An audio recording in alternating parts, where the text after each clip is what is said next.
एक लाइन में ये बताइए सर्केडियन रिदम होता क्या है? Circadian rhythm is your internal body clock which works with the sun and moon cycle.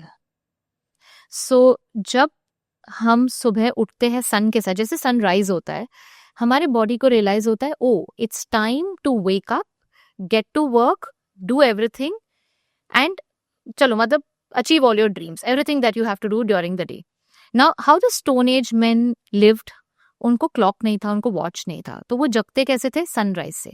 जैसे सनराइज होता था they would expose their eyes to the sun, तो उनका पीनियल ग्लैंड एक्टिवेट होता था. जब पीनियल ग्लैंड एक्टिवेट होता है it sets your body clock which says okay now it's morning, तो हम कॉर्टिसोल रिलीज करेंगे ताकि the the person can get up, work, because cortisol is amazing, it's not a bad hormone, you need it, but in excess it's harmful. So आप उठते हैं, आप अपना काम करते हैं, एंड देन जैसे 4 बजता था, जैसे सनसेट होने लग जाए, the pineal gland would then direct your brain to release melatonin, which is your sleeping hormone. So ये हमारा इंटरनल बॉडी क्लॉक है, क्योंकि उनके पास तो क्लॉक नहीं था, तो उनको नहीं पता है कि 4 बजे कि 6 बजे कितना बजे. They worked with the sun and moon cycle. We have evolved in the same way. So when we wake up and when we look at the sun, our pineal gland sets our circadian rhythm, our internal body clock. कि अच्छा अब सुबह है तो इतने घंटे बाद फिर मेलाटोनिन प्रोड्यूस करना है, and then the sleep wake cycle happens beautifully. Most of the people are not waking up with the sun. वो दोपहर को उठते हैं, तब तक तो गया आपका circadian rhythm. वो 3-4 बजे रात को सोते हैं. तो this whole disruption of a circadian rhythm causes a lot of diseases, causes a lot of health problems because the body doesn't know नहीं कब क्या करना है. अब रात को आपको सोना है, बॉडी रात को सर्विसिंग करेगा अपना सोने के टाइम, बट आप 4 बजे सो रहे हो तो 4 बजे तो ऑलरेडी ऑलमोस्ट सनराइज का टाइम हो गया है.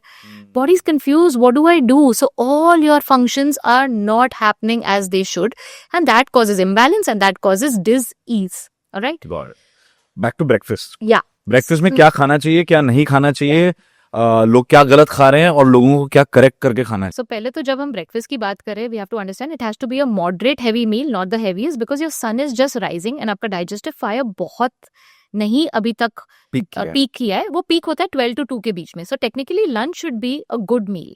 Like I wouldn't say heavy तो कुछ नहीं होना चाहिए. 80% आपको अपना स्टमक फुल रखना है, 20% एम्प्टी रखना है. So that is the rule, but it should be a good complete meal.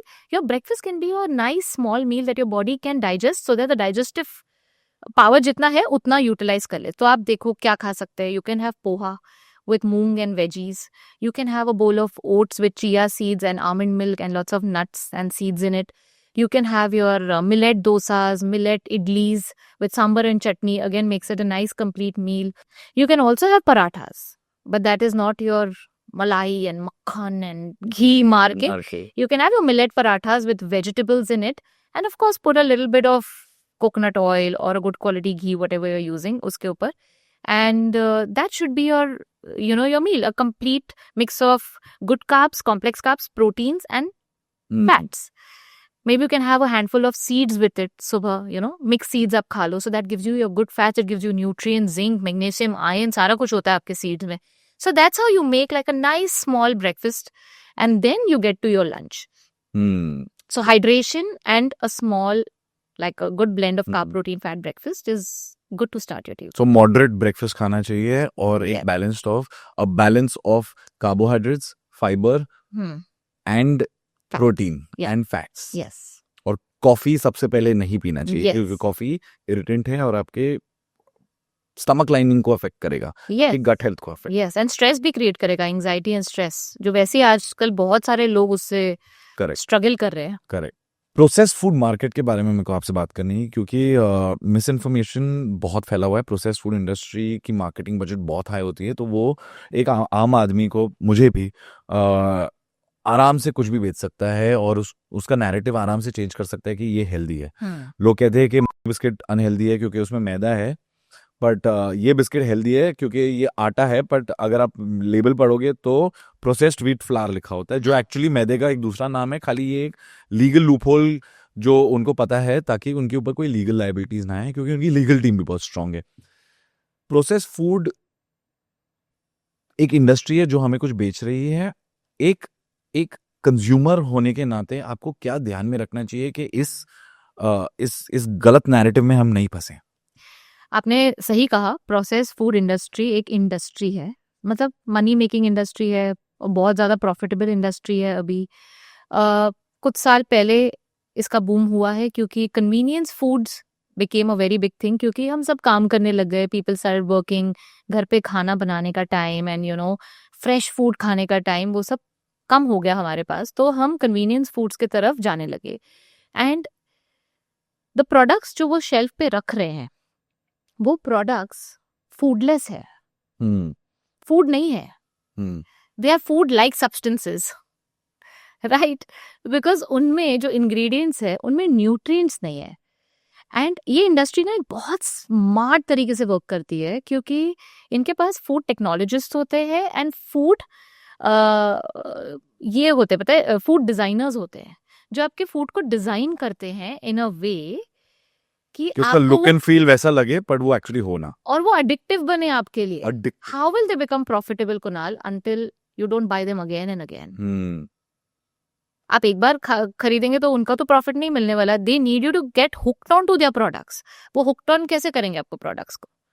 They have to put certain ingredients in those foods, substances or foodless foods to make it so tasty and to make it so like palatable ताकि आप बार बार उस चीज को खरीदो।